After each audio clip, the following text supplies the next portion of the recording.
I just finished cleaning up from doing the video of underneath the hood and the rear suspension, and someone rocked up and gave me a package.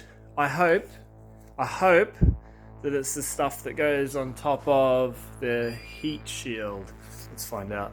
Oh, it is. It is. I've been keen on getting this. This is my molded carpet. Ooh. Ooh. Oh, look at this. It's even stitched on the front and back. That's cool. The sides aren't, because there's probably going to be some trimming involved. And the footwell, the side pillar footwell thing, whatever it's called, is going to go over the bed anyway. But look at this. What did I get? I think I got loop. Yeah, loop pile or something, I think. It's got the little footrest in there, which is really cool. I wasn't expecting that, actually.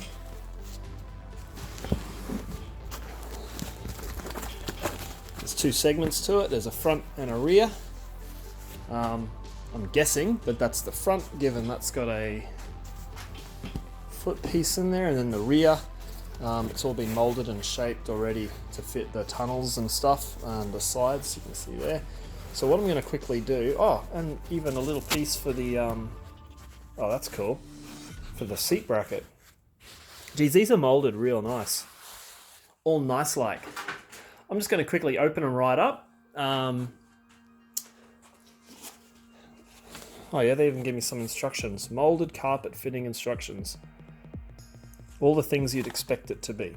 Okay, I'll put a link in the video description of where I got this from. I can't remember how much I paid for it, but the description will tell you. I know it was around in between 180 and 220. Can't remember exactly, just because right now I can't think. But anyways, I'm going to go put this in the back of the car, lay it all out, and see how she fits. Looks like it's going to fit pretty well in here. I need to remove the bottom of the seat belt housing. I need to take this kick panel off here. It's all molded well. I think it's going to fit sweet. I'll have to work out the handbrake, cut a little slot in there for it to sit over, and then trim it afterwards. I don't want to cut much off because I don't want to make a mistake.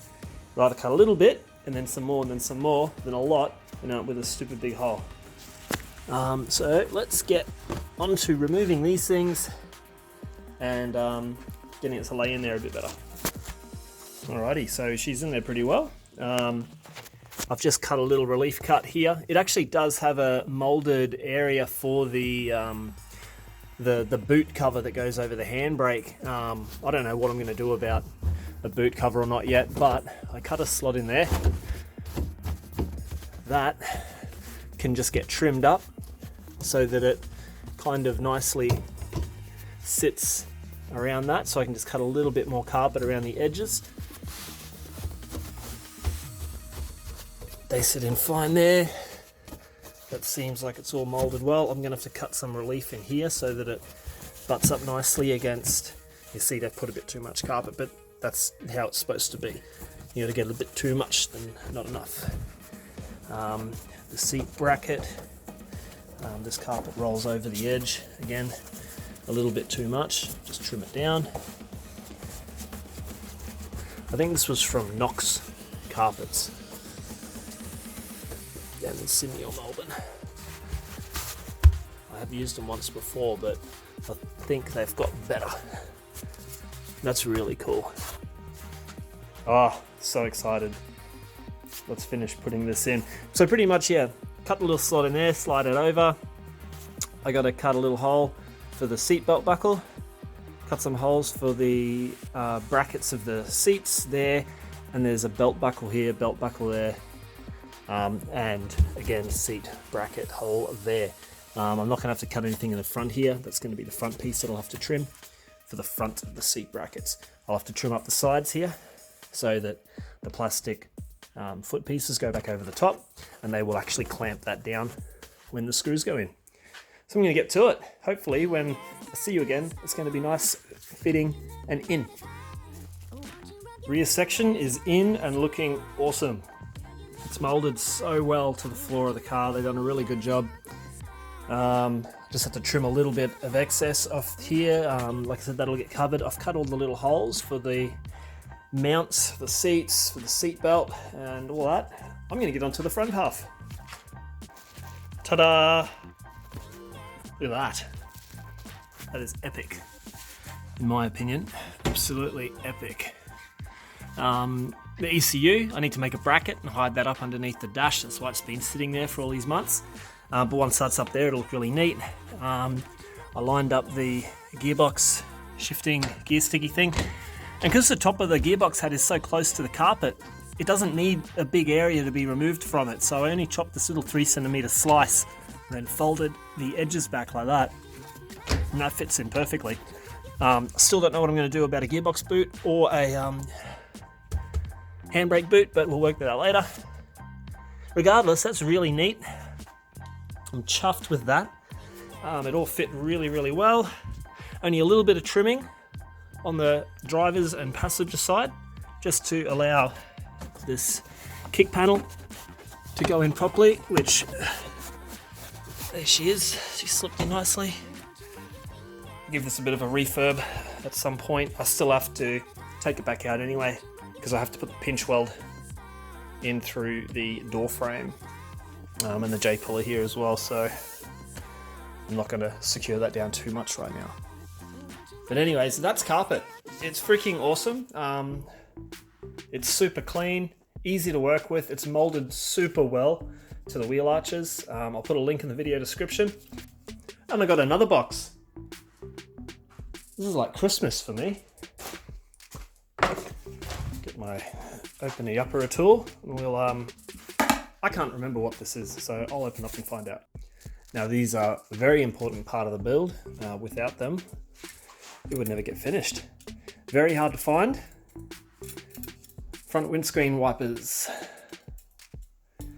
These are in pretty good condition too, so I'm pretty happy about that.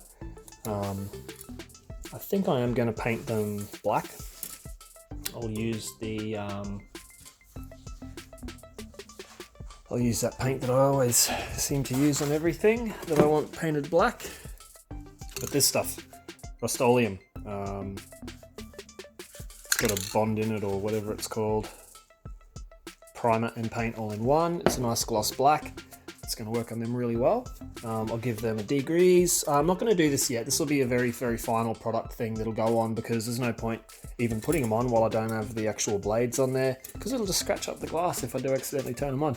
But they 100% will fit, I know that for sure. Look forward to having them on soon. I think I've got another parcel to open.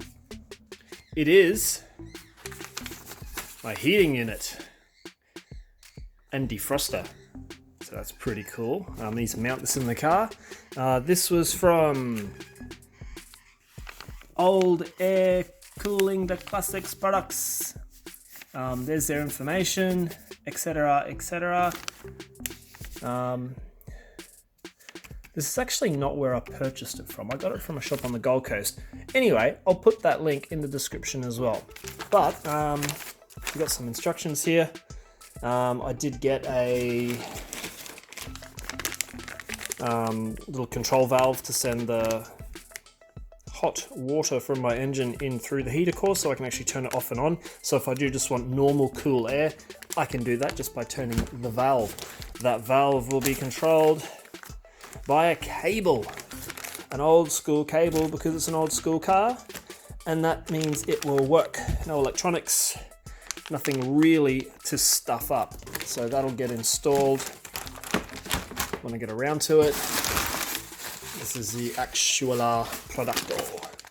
So here is the control for the panel that goes to the demister and or the cabin of the car. Again, it's just a little tiny pull knob. I think that's going to be pretty cool because they can sit side by side in the dash. I'll know what's what, so I'll know what to operate. It's a very, very simple heater unit. I didn't need anything over the top.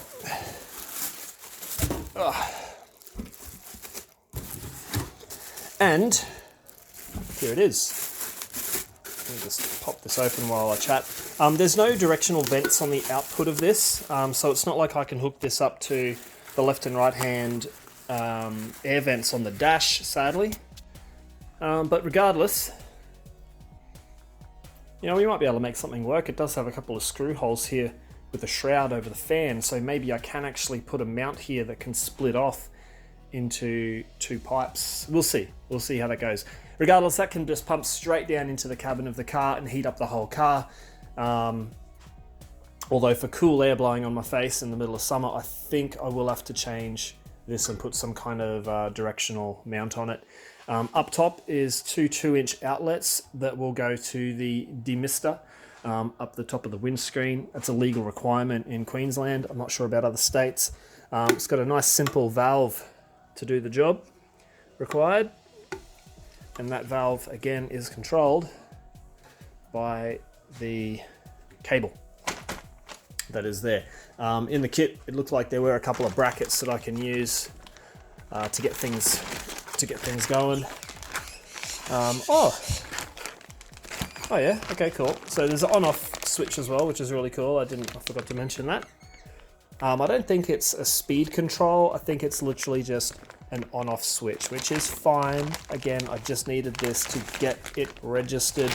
If I want to go spend $1,000 on a vintage air system later on, I can. Probably won't, but I could. Input and output of the heater core itself, which is just a very simple job of sliding on the heater pipes and clamping them on. So I might get underneath the car, see if I can find a place to mount this, see if I can find a place in my dash to mount these, and fingers crossed I'll have them in place. I'm not going to hook up the heater lines just yet because I just don't have the heater lines on me. I need to work out which ones back there I actually need to extend or chop or change and send through the firewall of the car. But I'm going to get on to mounting this into position. Let's do it. Alright, so it's going to be a bit of a pain in the butt to fit in, but I think I've got an idea. Because of the outlets for the demister being on top, I can't push this right up along the back firewall because the outlets literally butt up against the top of the dash, and there won't be any way of routing these to the demister. These are the heater core in and outies. They have to be on this side of the box because that's where the inlet and outlets of my hoses come through the actual firewall. There and there, you can see there's 2 indentations, they just have to be punched out.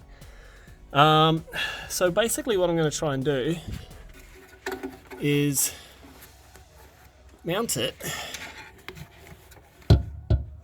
literally right there. It's a bit lower than what I would have liked, but again, because of the room that's given up top, I need to be able to put the ducting from the outlets to my heater core inlet, which I'll work that out later, but I need access to it. So pretty much I just have to tap some holes through the firewall, mount that in place, and then that's it. It can live there. I'll work out something for the front here, like a shroud that'll send this air directly to those vents there, and the vent over on that side, which I actually don't have there anymore. I'm gonna have to cut a hole in that and install it because I do want air coming out there. Anyways, I'll get into mounting this into position and go from there. I might be able to use, I was going to use self-tapping screws, but I'm not really going to. I'd rather put some little bolts through it, hold from the other side. All right, let's get onto it. Fingers crossed. All right, she's in. Got some bolts holding it through the firewall, one into the wheel well, one into the firewall of the car. From a seating position, head height about yay, you can see it, which is a little bit annoying, but we'll work it out later. But regardless, that is in there.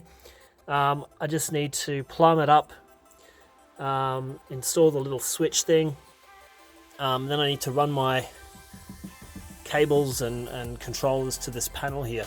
So let's get on to that. All right, next step is the switches and controls. These are 2 little pulley levers. They work like a brake cable. They go down, well, they will go down over there to control the flappy panel on top of the heater core, and also to control in line somewhere around here the flow of the hot water into the heater core. So it's very basic. Pretty much we just need to drill two holes this diameter, which I'm going to use this one. I can't remember what size it was. I think it was 11 mil. I'm just going to find some spots here. I think right there is going to work well for me. I'm going to have the fan control there, and then the two levers that you pull beside them. So they will live there. Just got to drill some holes, tighten them up on the inside once they're through. Same with the actual on-off switch as well. So we'll get to doing that and see how it looks when it's done.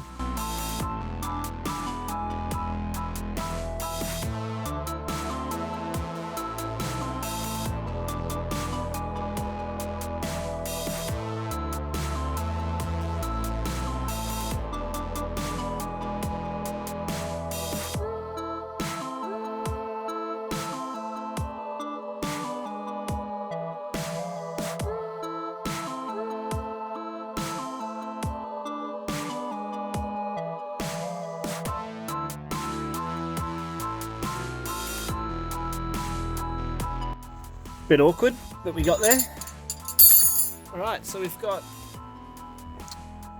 the two cables coming down here. They're going to have to get like rolled up nicely so they can be tucked up under the dash because they're pretty long. But yeah, the switch is in. It's a switch for fans on off, and then you've got the little pulley levers for your heat. I'll probably have that one as heater on. I'll probably have that one as demister on. I don't know how I'll mark them. I probably won't. I'll just know what's what. But that was pretty easy to install. Very happy with it. I think it's going to work well. Before I can plumb up the water hoses, I might actually attach this end of the cable to that there flappy panel. So I'll do that now actually. That way at least I'll have one working thingamy-bob all together. We have a working flappy panel thing, which is awesome. So that's just, you can't really see the panel anyway on the inside of the box. It's too hard to show, but pretty much it is working absolutely fine. What's next? Let's have a look. Looks like next up is wiring to power it on with the switch. Pretty simple. One port on the back of this fan, the positive one. The positive port on the back of this goes to the 12-volt ignition so that when I actually turn the key, I have power. And then the other wire runs down to the heater unit. Then the heater unit runs back to ground on the vehicle. It's quite simple. So let's get this done. And in the kit as well, they've given us a couple little things. I'm pretty sure everything we need is here. We've got two of the little spades to go on the back of the switch there. We have two crimp pieces just for joining the wires together, and a couple of negative terminals, which would be good. Let's do it. Alright, that's all wired in, and it seems like it's working fine. I'll turn the ignition on. There's my ignition. Little fluffy panel thing works. You will hear it when I turn it on, but with the car running, you won't even notice it. I'm just not going to start the car right now because I don't know what's in the engine bay and something might blow up. But let's turn it on. Turn the switch.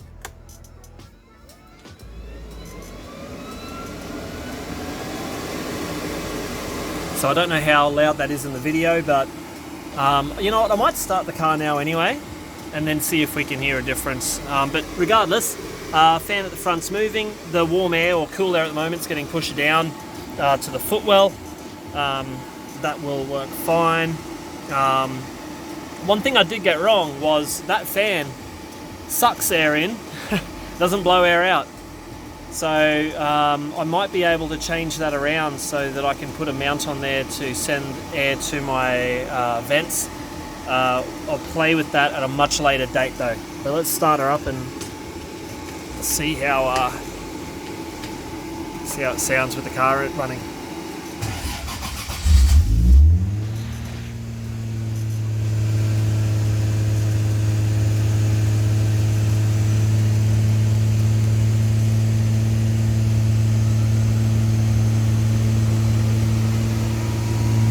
Yeah, I can't really tell that it's on. The engine's pretty loud. Anyway, let's turn that off.